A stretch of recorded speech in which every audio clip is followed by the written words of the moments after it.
Al Jazeera podcasts. Today, a new chapter in Syria opens under Israeli fire. Israeli rockets continued to pound Syrian army bases on Tuesday in strikes it says aim to keep weapons from falling into hostile hands. As Israel expands its hold on Syrian territory, how will Syria's new leadership respond? I'm Malika Bilal, and this is The Take.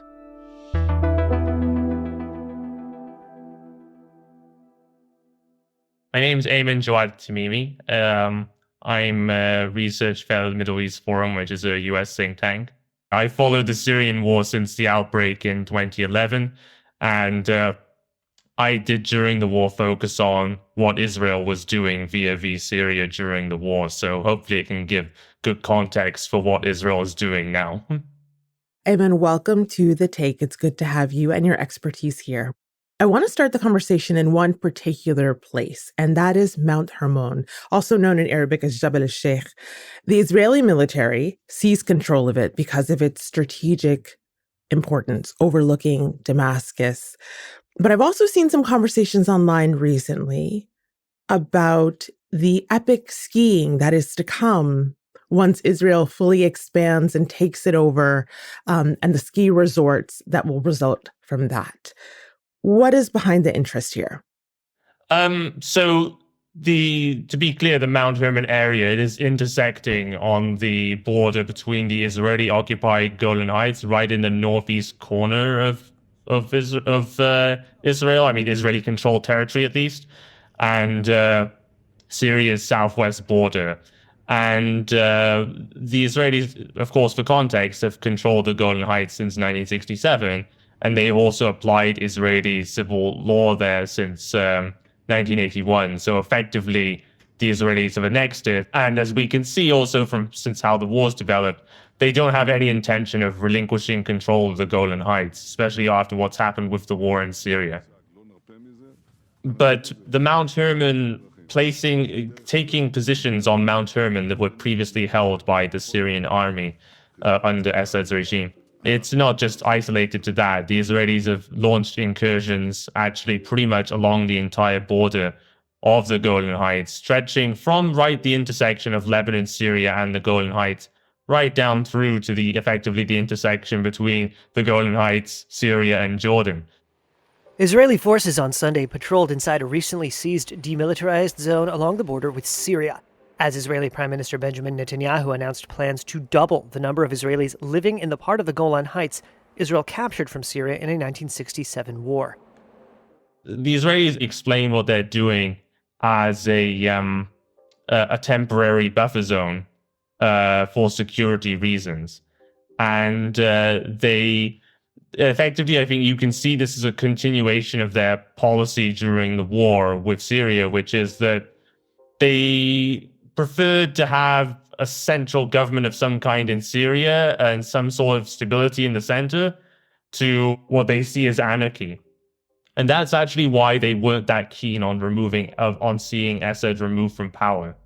They didn't have an interest in seeing, say, the insurgents go all the way to Damascus. What they wanted to see effectively was Syria kept in this almost like a stalemate position with quite a weak central government under Assad, and effectively the country de facto partitioned, and they, in the meantime, could contain whatever threats they saw coming out of Syria. So this mountain, describe for me what we're talking about. When we say it's strategic, exactly what and where and why? Because I've seen some gorgeous pictures and can imagine why this might be something to fight over, but take me there. Well, actually taking it is in a way opportunistic because there's no Syrian army positions there anymore, so it's vacant. So they could take it, they could position their own forces there for the time being.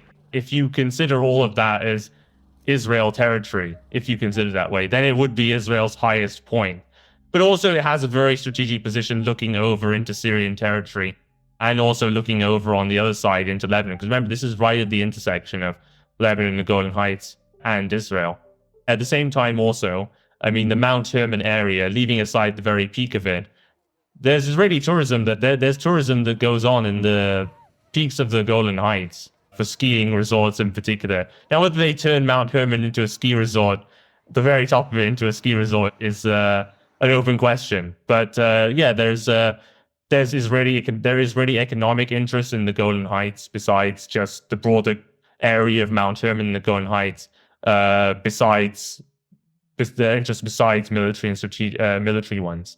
So, I mean, for example, the Israelis use the Golan as a place to generate wind power. They've built settlements in the Golan Heights. And yeah, there's a tourism business.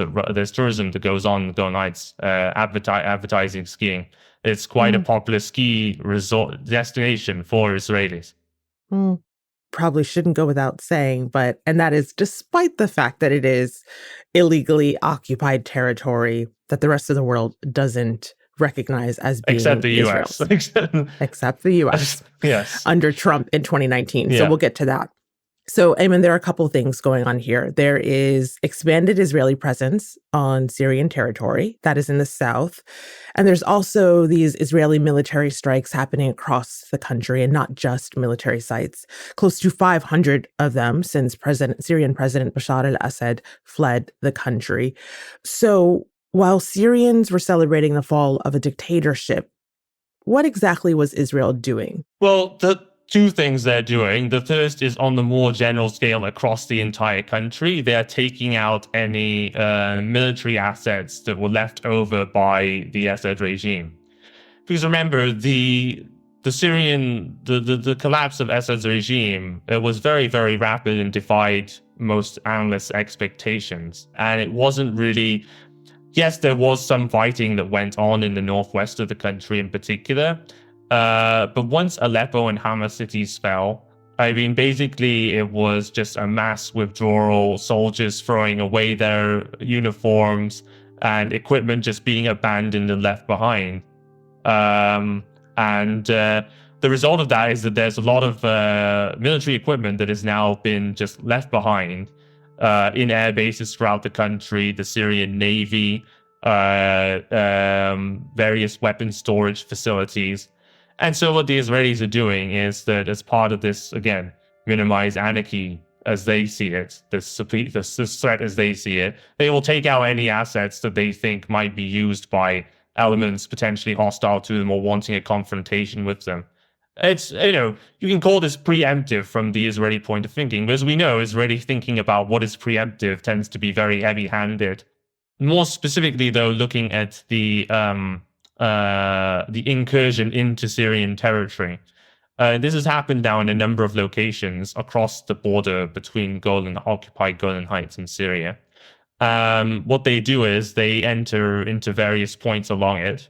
And what they've been doing is that they might go to a certain village, for example, and then they will request to meet the notables of the village. And then they will say, give us all the weapons that are in this place. And if Aymenn, you make this sound like this is a friendly knock on the door. No. What, I mean, it's what not is friendly, it like? No, I'm just saying this is what they've actually been doing. For example, I have a friend in one of the villages. It's called Jemla, which is on the border with the southern part of the occupied Golan Heights and quite near the border with Jordan. Mm-hmm. The Israelis set up a point around just a short distance from the village. And then they sent a delegation to the village. They're saying, we want to meet the Mukhtar of the village. And the Mukhtar is, just for context, the Mukhtar is a local notable in a village and acts as a point of reference for resolution sometimes of local disputes. So they went to them, they asked to meet the Mukhtar of Jemla. And then the Mukhtar of Jemla came to them and the Israelis said to him, we want all the weapons in the village. And he said, there are no weapons, believe me. And then apparently the Israelis, after that, they just left. In other parts of this border area of the Golan Heights, the Israelis have actually been more insistent in their demand on handing over of weapons. And they even have tried to make people leave their homes in some of the villages. The Israelis asked residents to evacuate the cities and towns which they have entered, but when a large number of residents refused to leave, Israeli forces destroyed water supply networks and power lines in a deliberate attempt to cut off life support to these areas so that residents would leave. From the Israeli perspective, it seems like they just want to completely demilitarize, or as they say, demilitarize this buffer zone that they're setting up within Syrian territory. And I want to be clear, I'm not saying it's a friendly policy, but because as part of demilitarization, it sounds like, based on the stories you're saying, that means moving civilians who have nothing to do with the militarization of the area from this area. I can tell you that it's raised a lot of these moves have aroused a lot of hostility and ill will towards Israel that they might otherwise not have had if they had not made an incursion into Syrian territory in the first place. Interesting. Well, I mean, for example, here's an example. So there's one of these border villages is called Rafid, and I know someone there for around 7 years, and he told me. So before Assad's regime fell, I mean, he said, people have got so tired of this regime that they wouldn't even mind if Israel helped bring it down. Wow. Right. But I've talked to him yesterday about what the Israelis are doing. He said, look, yeah, what they're doing is we don't quite know what their intentions are. My friend in Jemla said he accepted more or less what the Israelis say that they're doing, in the sense of that he thinks they just want to get rid of weapons, but others don't quite trust or know for certain what the Israeli intentions are. But he said, look, this has aroused a lot of ill will, and we want the current authorities in Syria, namely Hayat Tahrir al-Sham, which led the push that brought the downfall of the regime, we want them to intervene. And otherwise, and that there are youth in the area within the Quneitra area bordering the Golan Heights who want to have a confrontation with these Israeli forces. But so far, the local notables are saying, just calm down for the time being and wait and see how this plays out, and maybe let's just try to negotiate this. More with Aymenn after the break. So, Aymenn, you've described what the impetus is from Israel. The Israeli government says that this military deployment to the buffer zone between Israel and Syria is temporary, and says the collapse of the, quote, Syrian regime created a vacuum on Israel's border. So I'm interested in what you think temporary means here. How temporary could this actually be? I think it's temporary, at least until there's a clear idea of what the new government is and who leads it. Because right now it's still in a transition stage where we don't know yet. Are there going to be elections? When are elections going to be held? What parties are going to be running for this election? What's the role of Hayat Tahrir al-Sham and Abu Muhammad al-Jawlani, in particular, its leader? Syria's de facto leader Ahmed Ashara said on Saturday that Israel was using false pretexts to justify its attacks on Syria. He also said he was not interested in engaging in new conflicts as his country focuses on rebuilding. You have to remember also that there is some context. So Hayat Tahrir al-Sham, of course, was ruling parts of Idlib and its surroundings in the northwest of the country before they had this lightning offensive that brought down the regime. The discourse from there was very pro-Palestinian. I mean, they'd have rallies for Palestine. You'd had fundraising campaigns for Gaza. Also, I have to say this also, that there was a lot of solidarity too with Hamas and its Kataib Izz-ad-Din al-Qassam, the armed wing that fights Israel in the Gaza Strip. So I'm sure the Israelis noticed these kinds of things, and some U.S. analysts noticed these kinds of things, and they might look at that and think, how influential is this Hayat Tahrir al-Sham going to be in the new government? And are they going to want to be at war with us? Are they going to try to support Palestinian resistance to the occupation? So I can understand from the Israeli perspective why there might be some concern or worry about that from their side. But I think it's temporary, at least until they have a clear idea of what the new government is. And it is possible, of course, also that they want to use this buffer zone as a bargaining chip to say, will withdraw in turn for your recognition of the Golan Heights as Israeli territory. They might do that too. And I wouldn't count out, actually, the US, for example, pressuring the new Syrian government on issues like sanctions as well, and saying, we'll lift sanctions and we'll ease restrictions and make things easier for you if you normalize ties with Israel. Wow. So, Aymenn, the Golan Heights has been claimed by Israel for decades, but it is Syrian territory captured during the war. As we mentioned earlier, no country other than the U.S. under Donald Trump in 2019 recognizes Israel's sovereignty over the Golan Heights. But that hasn't stopped Israel and the Israeli government from approving a plan as late as just Sunday to double the population in the area. So let's get into who currently lives there and how that came to be. Yeah. So right now, I mean, the Golan Heights, relative to the rest of Israeli-controlled territory, is quite sparsely populated. I mean, it's the settlements. There is multiple Israeli settlements there, inhabited by Israeli Jews, and these settlements tend to be quite small. Now, all the original Syrian inhabitants were expelled from the Golan, except for 3 villages in the north of the Golan Heights, which are, their inhabitants are from a minority religious community, the Druz. It's an offshoot of Shiism, ultimately. And they live in 3 villages. One is Majd al-Shems, which is right on the border with on the side of the Syrian-controlled territory. You have another called Buq'atha, and then you have another called Ain Tinya. Majd al-Shems is the largest of them. These Druz people, broadly speaking, over the years, they've retained a Syrian identity, so they actually rejected Israeli nationality, broadly speaking, as a community. And actually, most of them still do not have Israeli nationality. But in recent years, there's been a slight trend towards more of them acquiring and taking Israeli nationality for reasons, say pragmatic reasons, for example, that they think that it would always be life would always be better for them under Israeli rule than it would be under Syrian rule. But with what Israel is trying to do now, as I say, Israel's own policy is very much now that we want to retain the Golan, and they have no interest in or desire to give it back to Syria. And increasing number of settlers would cement that, but there would be other interests too fulfilled by expanding the Israeli presence within the Golan.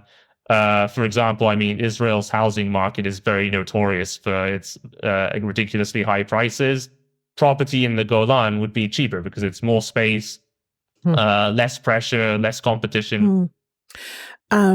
I mean, you have sprinkled this conversation with your conversations with people who are in some of these villages. So you visited the villages. I mean, I've been to the Golan area, yes, and for following the Syrian war, I also came to know quite a lot of people on the Syrian side of the border too. So going right from Hagir, which is this Druz village, which is just opposite Majd al-Shems, but on the Syrian side, right down to this Jemla village, which is in Deraa province, but on the border with the south of the Golan Heights, and that's a Sunni Arab locality. So yeah, I come to know people on both sides of these borders.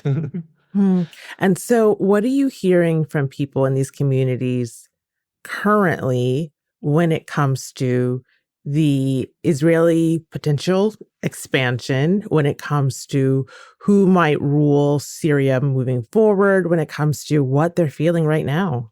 So this varies according to the place you talk to people. I have to mention that there is this controversy that's emerged within social media, and also Israeli media picked up on this too. So this village of Hagir I just mentioned, which is Druz, like Majd al-Shems, but it's on the Syrian side of the controlled side of the territory. They were talking about Hagir and other nearby Druze villages in Syria wanting supposedly to be annexed to Israel. Now, this is based on a video clip in which that emerged of a speaker who appeared to be suggesting something like that the Druze community can't trust the central government that's going to emerge in Syria, and that they would have better survival chances by joining up with Israel.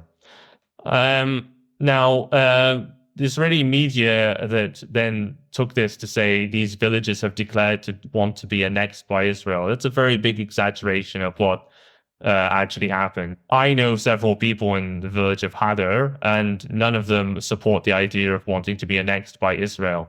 And the local notables in the village also put out a statement saying that we reject the idea of separating from Syria, and that we're an indivisible part of Syria.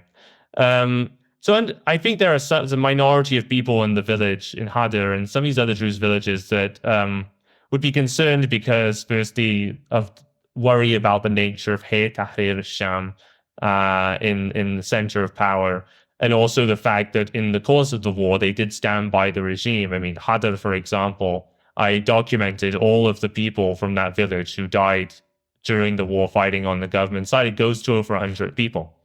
And that's not an insignificant number.